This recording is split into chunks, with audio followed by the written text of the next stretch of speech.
Hi guys and girls, I'm Obsidian Ant and this is Aquanox Deep Descent. It's a game that is on Kickstarter at the moment and it looks pretty darn interesting, which is why I decided to make a video on it. Now, I did make a video on another Kickstarter game not too long ago. I'm not planning on making a habit of creating these sort of videos, but when a good looking game comes along, I really feel I just have to share it with you.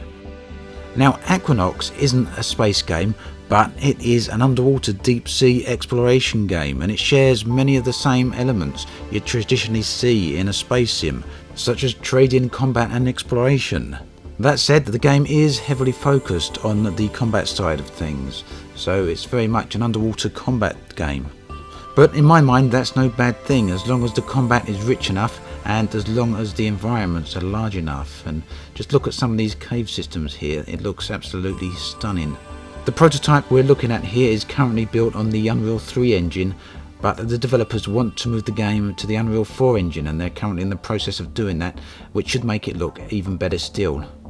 The game is set hundreds of years after a cataclysm forced humanity to abandon the surface of the earth with a mass exodus to the depths of the oceans. In these depths, small populations of humans struggle to survive in settlements where a battle wages over the resources. And this is essentially the environment the player will find themselves in, and presents a fairly unique and rich environment, especially when you consider that the game also features a political and economical system, although we're going to have to wait and see just how well that is integrated into the game. Hopefully that aspect of the game is going to have some depth to it and not just be something that is merely superficial. Now, the Aquanox series has quite a heritage to it. In 1996, a game called Archimedean Dynasty was released, followed by Aquanox in 2001 and Aquanox 2 in 2002. I remember seeing these games around at the time, and I have absolutely no idea why I didn't play them, because these are absolutely the game I would love to have played. And just maybe I'll go back to them and have a look what they're all about. So the game is heavily focused on combat, and it does sound quite interesting. Although it does feature the normal staples of ship-to-ship combat, such as torpedoes and mines and things like that, it does have some other very interesting elements that could potentially be quite good, such as deep-sea pressure and underwater currents, which all affect the handling of your ship. Again, how this all turns out, we'll just have to wait and see. The game's release is still a long way away, and as we all know, these things tend to change over time. The ships themselves are customizable. You can change the speed, the defense, the maneuverability of the ships and things like that, and all that's done through upgrades that you can purchase through the resources you earn. Now, although the primary focus of the game is upgrading your ship for the purposes of combat, you don't necessarily need to do combat in order to do that.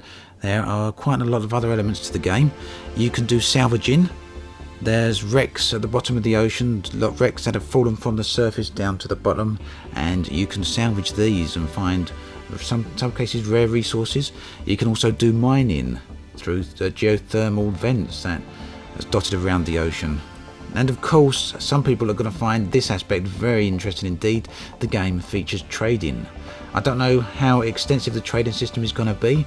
Hopefully it's going to have a decent trading system. There's also a multiplayer aspect to the game.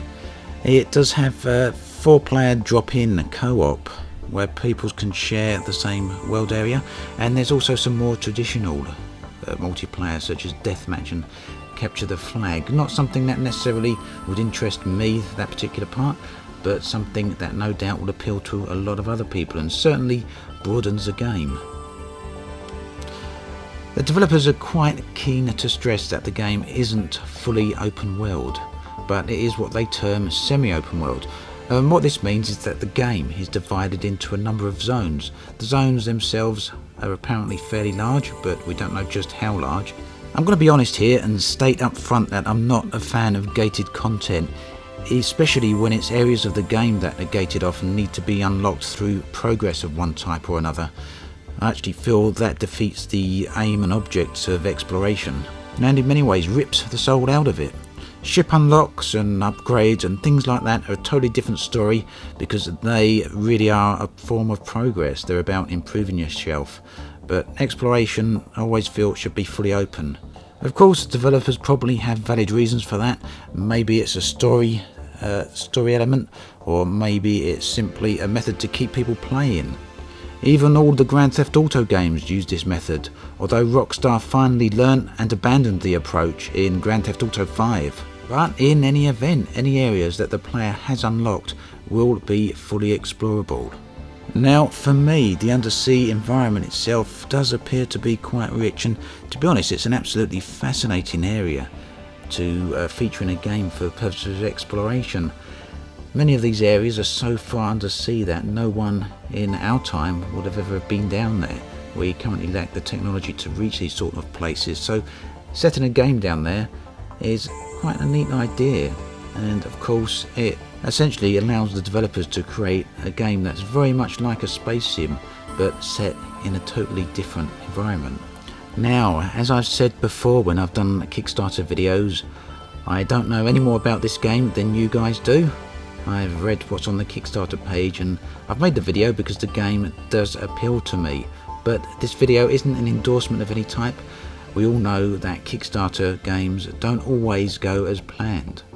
That said, there's also been a bunch of very successful Kickstarter games. One of them in particular, Elite Dangerous, I've been playing for well over a year now. But you know, if the whole concept of this game does appeal to you, go take a look at the Kickstarter and see what you think of it yourself. And as I've said before many times, it's certainly nice to see these type of games making a reappearance again after having such a long absence.